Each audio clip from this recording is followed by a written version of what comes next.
রমজানের গভীর অন্ধকার রাত। গ্রামের এক দরিদ্র বিধবা মহিলা তার ক্ষুধার্ত দুই ছেলেকে জড়িয়ে ধরে কাঁদছে। ঘরে এক দানা খাবার নেই। হঠাৎ দরজায় টকটক। ভয়ে কাঁপতে কাঁপতে দরজা খুলল মহিলা। দেখলো কেউ নেই, কিন্তু সামনে এক ঝুড়ি ভর্তি ইফতার, ফল, খেজুর, দুধ, রুটি। কে দিল?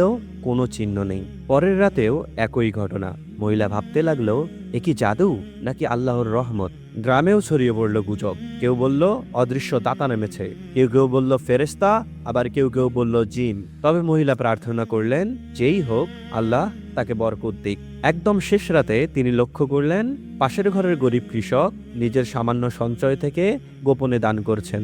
পরদিন মহিলা আরো লক্ষ্য করলেন, দান করার ফলে কৃষকের ফসল অলৌকিকভাবে কয়েক গুণ বেড়ে গেছে।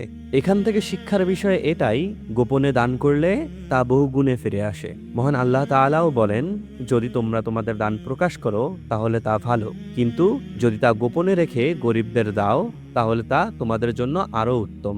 রমজানের এমন সব গভীর শিক্ষা মিস করতে না চাইলে আমাদের চ্যানেলটিকে সাবস্ক্রাইব করতে পারেন। চলুন আমরা একসাথে আল্লাহর পথে এগোই।